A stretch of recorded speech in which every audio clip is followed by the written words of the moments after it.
नमस्कार दोस्तों, स्वागत है मेरे चैनल पे। और आशा करता हूँ सभी की सेहत अच्छी होगी, सभी की पढ़ाई बहुत अच्छी चल रही होगी। तो आज है ना, मुझे बात करना है कि जो मेरी एक स्टूडेंट है, उसने हिमांशी, उसने मुझे है ना मैसेज किया कि सर मैं गांव से मतलब तैयारी कर रही हूँ और मुझे नहीं पता था कोचिंग का माहौल कैसा होता है। आपने थोड़ा बता के बहुत अच्छा किया। तो दोस्तों, मेरा है ना यही मकसद है कि मैं ऐसे ही एस्पिरेंट्स को अपना ये वीडियो पहुंचाऊं जो ये कंफ्यूज हैं कि यार मेरी तैयारी कैसी चल रही होगी और मैं कोचिंग में क्या माहौल चल रहा होगा, उसके मुकाबले मेरी तैयारी कैसी चल रही होगी, कंपेयर करने में देख रहे होंगे वो। तो मैं उनसे यही कहना चाहूँगा दोस्तों, आप उनसे कई गुना बेस्ट तैयारी कर रहे हो, क्योंकि वो एक है ना जाल में फंस चुके हैं। ठीक है, कैसे?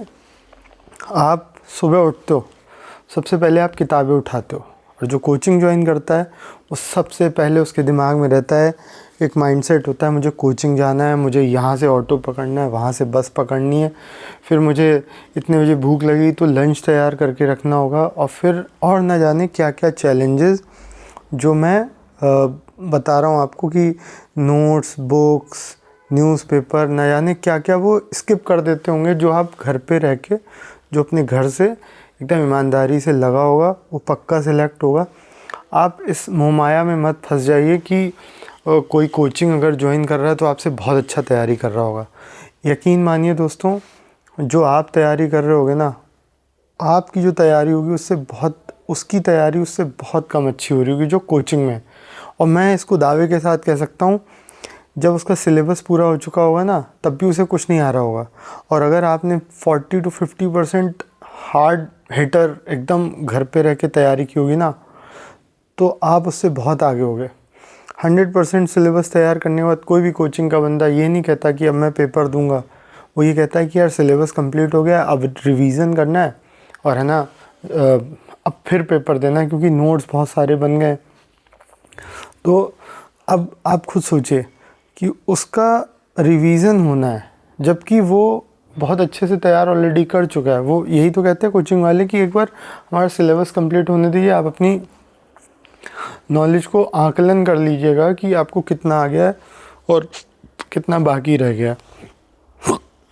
तो मैं यही कहना चाहूँगा कि कोचिंग में इस तरीके से बातों से स्टूडेंट को, एस्पिरेंट को रखा जाता है कि वो समझ ही नहीं पाता है कि वो कहाँ फंस चुका है।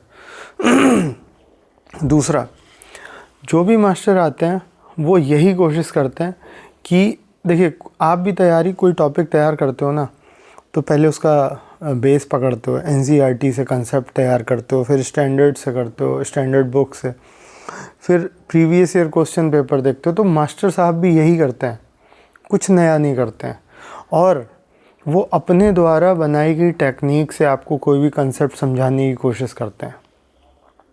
दोस्तों, ये जो मैं आपसे बातें कर रहा हूँ, जिन टॉपिक्स पे बातें कर रहा हूँ, मुझे लगता है कि कोई भी व्यक्ति इस वीडियो को देखेगा, उसको ज़्यादा अच्छा लगेगा वो कोचिंग ना ज्वाइन करके। ठीक है, क्योंकि मैं यहाँ पे वो स्ट्रेटजी बता दे रहा हूँ जो कोचिंग में बताई जाती है, जो आपको घर पे पता चल जाएगी, और व्यवस्थित रूप से आप घर पे रह के लैपटॉप उठाओगे, या जिस हिसाब से आप पढ़ते हो, आप देख सकते हो कि कोचिंग सेंटर से ज़्यादा आप यूट्यूब चैनल के माध्यम से कई सारे टॉपिक्स आप खुद तैयार करते होगे। और कई लड़कों ने शिकायत करी है कि सर, हम कोचिंग ज्वाइन करने के बाद भी ज़ीरो फील करते हैं, कोई टॉपिक तैयार नहीं होता है तो हम फिर उसे यूट्यूब से देखते हैं। अगर आपको इतने पैसे हैं दोस्तों, मैं हमेशा बताता हूँ कि आपके 2-2, 3-3 साल में 6-6, 7-7 लाख रुपए खर्च हो जाते हैं। आप उनको बचाते हुए उनसे अपने क्या कहते हैं, घर में रह के कम से कम पैसों में आप तैयारी कर सकते हैं। ठीक है, फॉर्म कितने का आता है? बहुत ज़्यादा, 125-150 रुपये का। आप, कई लोगों का कहना है कि सर हमें ना बिल्कुल सिलेबस का आइडिया नहीं है, जब तक हम कोचिंग ज्वाइन नहीं करेंगे कॉन्फिडेंस नहीं आएगा। कोचिंग दो ही लोगों को ज़रूरत होती है दोस्तों, या तो घर से प्रेशर होता है, ठीक है, आपके बारे में घर वालों को प्रतिक्रिया देनी है कि इसको ये अकेले तैयार नहीं कर पाएगा, या आप पे विश्वास नहीं है। दूसरा, एक जो बिल्कुल सही एस्पिरेंट है जिसको थोड़े से लूप होल्स आइडियाज़ लेने हैं कि मेंस में कैसे क्या करना है, तो मेंस की कोचिंग ज्वाइन करिए। मैं खुद कहता हूँ, आप खुद सोचिए ना, आप प्री के लिए कोई तैयारी नहीं होती दोस्तों, मैं अभी बता दे रहा हूँ, ठीक है। सबकी अपनी स्ट्रेटजी होती है, सारे टॉपर्स अपने हिसाब से बताते हैं, लेकिन मैं आपको जो बता रहा हूँ वो मैं सबको ले के बात कर रहा हूँ। टीचर को लेके, एस्पिरेंट को लेके, टॉपर्स को लेके, कोचिंग्स को लेके, फ़ीस को लेके, घर के माहौल को लेके, मतलब मैं सारी चीज़ें अपने इस वीडियो के माध्यम से कवर करता हूँ, ठीक है। और आशा यही करता हूँ कि आप लोग के सिलेबस को मैं कंप्लीट करा पाऊँ और आपकी पढ़ाई अच्छी चल पाए। तो मुझे यही लगता है कि मैं डेली है ना कुछ ऐसी बातें बताऊँ आपको जिसके माध्यम से आप मेरे से ईमानदारी से जुड़ सकें, मुझे कॉल कर सकें। मेरा नंबर है 9651469494, ठीक है। तो उम्मीद यही करता हूँ दोस्तों कि आप मेरे द्वारा बताए गए रास्तों से काफ़ी फ़ायदा उठाएंगे, चीज़ों में पारदर्शिता लाएंगे। और उम्मीद यही करता हूँ कि जैसे कोचिंग में आप हवा बना लेते हैं, कोचिंग नहीं ज्वाइन करेंगे तो सिलेक्शन नहीं होगा। आप टीचर खुद कहता है जब वो पढ़ाने आता है कि आप 400 लोगों में सिर्फ 3 से 4% लोगों का पेपर क्लियर होगा। अब आप सोचिए जो बनेंगे उसमें भी नहीं होता है। टीचर से आप पूछ लीजिएगा, यही रेशियो निकल के आता है। तो मैं आपसे यही कहना चाहूँगा कि आप लोग प्लीज़ घर रह के तैयारी करिए। आपको सिर्फ इंटरनेट, न्यूज़पेपर और बहुत ज़्यादा बुक्स की ज़रूरत होगी, खर्चा ज़्यादा नहीं होगा। जहाँ रह रहे हैं बहुत अच्छा है। ज़्यादा कोशिश करेंगे कि यार मैं वहाँ जाके पढ़ूँगा, ये तैयारी होगी, वो तैयारी होगी, सब धराशायी हो जाएगी, आपकी पढ़ाई सब बर्बाद हो जाएगी। क्योंकि टीचर खुद ही कहते हैं कि हम जब लेक्चर के समय पढ़ाते हैं तो हम खांसते भी उसी टाइम है जो पिछले 5 साल से जिस लेक्चर में मुझे है ना अपना आउटपुट देना होता है, उसी टाइम पे हमें खांसी आती है, उसी टाइम पे हम पानी पीते हैं। तो अपडेट क्या किया। और बता देता हूँ चीज़ें, मैं साक्षात हूँ इस चीज़ का कि मैं दिल्ली में था तो मैंने एक चीज़ देखी थी। मुझे दोस्तों ने बताया था कि भाई ये जो भी है ना कुछ लड़के हैं पीछे बैठते हैं, उनसे बात हुई है, वो लोग कोचिंग का क्राइटेरिया और कोचिंग की टेक्निक देख ले रहे हैं और फिर वो कोचिंग खोलेंगे जाके। और उन्होंने, यकीन मानिए दोस्तों, कोचिंग खोली, कोई दिल्ली की कोचिंग है, उन्होंने ज्वाइन करी और दिल्ली में ही कहीं दूसरी जगह कोचिंग खोली। उन्होंने उनसे ज़्यादा पैसे कमाए और है ना आज की डेट में उनका न जाने कितने रुपए वो कमा चुके हैं इस तरीके से। लेकिन सिलेक्शन कितने लोगों का हुआ, कितने लोगों का भी नहीं हुआ। तो मैं यही बोलना चाहता हूँ दोस्तों, इन फेक मार्केटिंग स्ट्रेटजीज़ में मत आइए, ना पढ़िए। आपके पास सारे संसाधन हैं, सीमित संसाधनों से ज़्यादा अच्छा सिलेक्शन होता है। आपको किसी भी प्रकार से पैनिक करने की ज़रूरत नहीं है। किसी भी तरीके से आपको ये नहीं फ़ील करना है कि मैं कोचिंग नहीं कर रहा हूँ या रही हूँ तो मुझे क्या दिक्कत होगी, मैं फ्लैटमेट के साथ नहीं ग्रुप डिस्कशन कर पा रहा हूँ, नहीं पढ़ पा रहा हूँ तो मुझे क्या दिक्कत होगी। मैं सिर्फ इतना जानता हूँ कि आपकी कलम और आपका दिमाग, कोई भी कंसेप्ट आप अपने हिसाब से तैयार करोगे, ना कि कोई आपको आएगा बताएगा, ठीक है। और दुनिया गवाह है, आप खुद अपने आप को सुधार पाए हो। आपको आगे कोई ये नहीं होता है कि यार सर ने बता दिया तो अब मुझे बहुत कुछ आ जाएगा, कुछ नहीं आएगा। आप बार बार उसे अपने तरीके से याद करोगे, चीज़ों में दिमाग लगाओगे। और एक बात और, एक उलझन सी होती होगी ना, एक डर सा लगता होगा कि यार कोचिंग वाला मुझसे ज़्यादा अच्छा पढ़ रहा होगा, कोचिंग में जो टीचर होंगे बहुत एक्सपीरियंस्ड होंगे। तो अभी भी मैं बोल रहा हूँ, वो लोग भी वही सिलेबस, वही किताबें उठा के पढ़ के आते हैं जो आपको पढ़ाना है, और वो लोग भी कई बार नहीं हमेशा फेल होते हैं। उनके अजम्पशन जो कोचिंग में पेपर के समय बताते हैं कि ये क्वेश्चन तैयार कर लेना, वो पेपर से ये पेपर, वो न्यूज़पेपर से वो टॉपिक, कोई भी अजम्पशन करता है।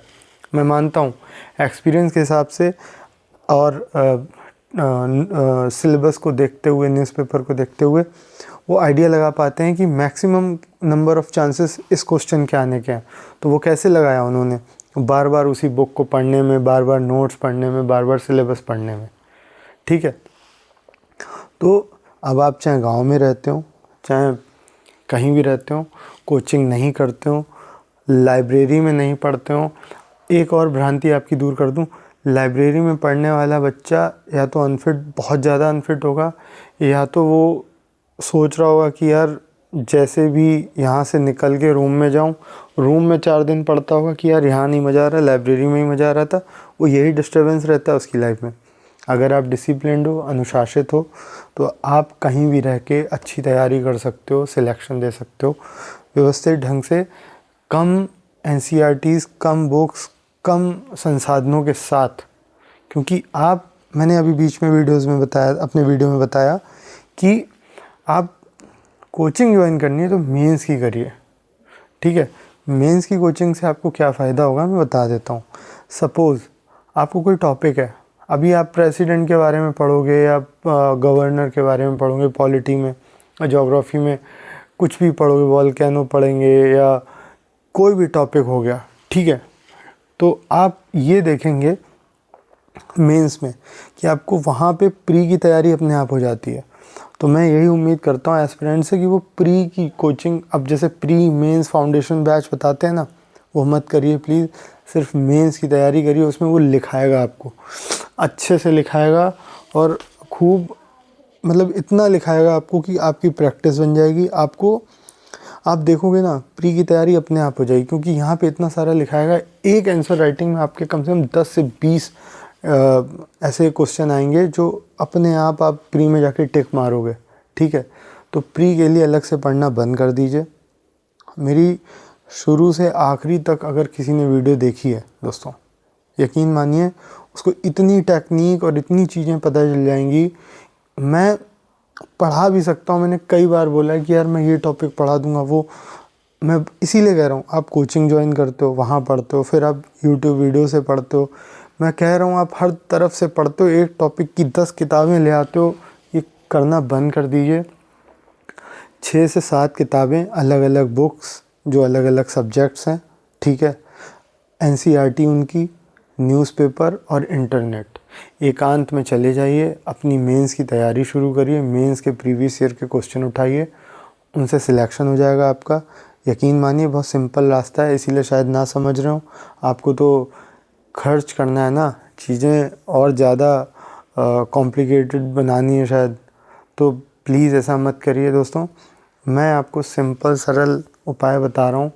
आप लोग है ना अपने घर से इतना दूर जाके जब समझ में आता तो वापस आते हो, तो जब घर वाले कहते हैं कि हम तो पहले ही कह रहे थे कि ऐसे करो, तब आपको नाराज़गी होती है। तो प्लीज़ दोस्तों, पहले ही मैं बता दे रहा हूँ आपको, मेरे इतने एस्पिरेंट, मेरे इतने दोस्त जो कोचिंग ज्वाइन करने से पहले मेरा वीडियो देखा और वो लोग वापस आ गए, ठीक है दोस्तों। यकीन मानिए आपको बहुत फ़ायदा होने वाला है। आपको एकदम, मतलब मैं मान के चलता हूँ, न्यूज़पेपर, इंटरनेट 1000 रुपये, और NCERT उतनी ही पढ़िए जितनी आपको पढ़नी है। एक बार में गट्ठा ला के नहीं रखने की ज़रूरत है कि इतनी सारी NCERT हर सब्जेक्ट की रख दी। जो तैयार हो किनारे करते जाइए। बजट फ्रेंडली है, इको फ्रेंडली है, ठीक है। व्यवस्थित रूप से आप नोट्स बना पाओगे, कम किताबें होंगी, पैनिक होने की ज़रूरत नहीं है। आपको अच्छा खाना मिलेगा घर पे, थोड़ी सी एक्सरसाइज ऐड कर लीजिए। और आप इसमें एक चीज़ ये भी होगी कि आपको, जब आप इस तरीके से पढ़ोगे ना, तो आपको कोई बीमारी नहीं होगी।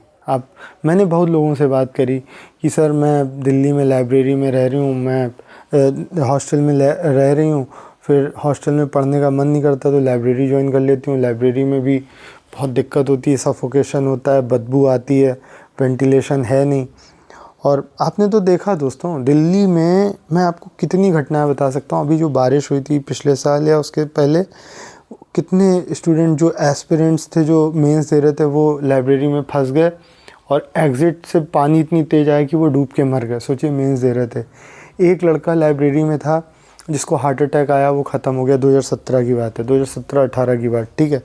एक लड़का वहीं पे कहीं खंबा था, बिजली का करंट उसे लग गया। इतना, मतलब वहाँ पे इतना ज़्यादा स्टूडेंट है, एस्पिरेंट है वहाँ पे, जो लोकल में चीज़ें हैं तो वो इतनी ज़्यादा ख़राब हो चुकी हैं, वो रिसोर्सेज नहीं प्रोवाइड करा पा रहे हैं। वो उनके सोर्स है ना, जैसे आप कोचिंग या लाइब्रेरी ज्वाइन कर रहे हो ना, तो बहुत छोटे से हॉल में 200 300 ऐसे बैठे हुए हैं स्टूडेंट, जब निकलते हो तो भीड़ होती है। इन सब से दोस्तों कोई फ़ायदा नहीं होगा, भीड़ देख के डरोगे और कुछ नहीं मिलेगा आपको। आप थोड़े दिन बाद यूज्ड टू हो जाओगे, फिर वही करोगे, किसी होटल का गंदा खाना और सुबह चाय और है ना सुबह देर से उठना, जल्दी बिना नहाए कोचिंग जाना, जो भी आपका रूटीन है वो बेकार हो जाएगा एकदम। तो मेरे इन वीडियोस के माध्यम से मैं आपको सिर्फ सच्चाई परोस रहा हूँ, और आप बीती जो एस्पिरेंट्स के साथ होती है मैं वो बता रहा हूँ आपको। अभी आपने एक घटना सुनी होगी, यूपीएससी एस्पिरेंट को मार दिया एक किसी लड़की ने। वो लिव इन रिलेशन में थे, तो लड़की को लगा ये धोखा दे रहा है, तो लड़की ने मार दिया। बताइए उनके पेरेंट्स पे क्या गुजर रही होगी। वो तैयारी करने गया था और इन चीज़ों में शामिल हो गया, ठीक है। वहाँ पे कोई बड़ी बात नहीं है। यहाँ पे हर दिन आपको वहाँ पे ये दिखेगा, हर एक बिल्डिंग है 6 फ्लोर की, हर फ्लोर पे है ना एस्पिरेंट्स रहते हैं रेंट पे। कोई है ना लिव इन में रह रहा होगा, कोई कहीं रह रहा होगा। आप देखो, जो भी टॉपर होगा, जो भी सिलेक्शन मोड में होगा ना, वो आपको वहाँ दिखेगा ही नहीं। वो पता नहीं कहाँ से तैयारी करके सिलेक्ट हो जाएगा, फिर आप यही कहते रहोगे यार दिल्ली से क्यों कोई नहीं सिलेक्ट होता है। तो दोस्तों मैं आपको वो चीज़ें बता रहा हूँ अपने वीडियोस के माध्यम से जो आपको कोई नहीं बताएगा। सब पढ़ाई में लगे हुए हैं, उसी भेड़ चाल का हिस्सा हैं जो फ़ायदा देगा, प्रॉफिटेबल है। और सच्चाई क्यों ही बताएगा, क्योंकि आपको सिर्फ़ और सिर्फ इम्प्रेस करना है उन्हें। कोई भी इंफॉर्मेशन वो गलत ही यूज़ करेंगे, जिससे कि अच्छा आपने देखा होगा कि एक बोर्ड बना होगा, फेक मार्केटिंग स्ट्रेटजी, ये एस्पिरेंट मेरे यहाँ से सिलेक्ट हुआ, ये हुआ, वही फ़ोटो आपको दूसरी जगह भी दिखेगी। तो इन सब चीज़ों में मत फंसिए। मैं अभी भी कह रहा हूँ, जितना सिंपल तैयारी करेंगे उतना दिमाग शार्प रहेगा, ज़्यादा परेशान नहीं होंगे। आप ये बताओ ना, अगर मैं अकेले हूँ, मैं कोई बुक पढ़ रहा हूँ, ठीक है, तो मुझे है ना कोई डिस्टर्ब नहीं कर रहा है, तो मैं एकदम कॉन्फिडेंट होकर मैं उसे एकदम साइलेंट मोड में आके मैं उसे तैयार कर लूँगा, और मैं अच्छा तैयार कर लूँगा। उसका शॉर्ट नोट बनाऊँगा, उसको है ना मैं अपने हिसाब से तैयार करके एक है ना कॉपी तैयार करूँगा, रखूँगा। यहाँ पे कोई बताने वाला होता है, कोचिंग में जाओगे, लाइब्रेरी में जाओगे, यहाँ पे भी आप यही करोगे, लेकिन वहाँ डिस्टर्बेंस ज़्यादा है। यहाँ पे एकदम इजीली वे में आप है ना अकेले रह के शांत वातावरण में तैयारी कर लोगे। तो आपको ये काट रहा है क्या? तो इसीलिए दोस्तों तैयारी का जो सिनारियो है ना चेंज हो चुका है। सिलेक्शन देने वाले ऐसे ही तैयारी करते हैं और सिलेक्शन देते हैं, और आप उसी भीड़ में रह के यही सोचते रह जाते हो यार कि अभी ये पढ़ना है, वो पढ़ना है। द हिंदू के रोल बंडल आपके घर में इतने पड़े रहते हैं। तो प्लीज़ ये सब मत करिए। सिलेक्शन का प्रोसेस आप लोग अपनी तरफ से टफ़ बना देते हो, होता नहीं है, ठीक है दोस्तों। उम्मीद करता हूँ मेरा ये वीडियो सबको पसंद आ रहा होगा। पूरी कोशिश यही है कि मैं एकदम ज़मीनी हकीकत के साथ आपके सामने आऊँ और पैसे बचाऊँ, आपका समय बर्बाद होने से बचाऊँ। ये जो मेरे द्वारा बताई गई टिप्स हैं सबके काम आए, सबका सिलेक्शन हो एकदम नेचुरल तरीके से, ऑर्गेनिक फॉर्म में, ठीक है। तो मिलते हैं दोस्तों नेक्स्ट वीडियो पे, तब तक के लिए जय हिंद, जय भारत।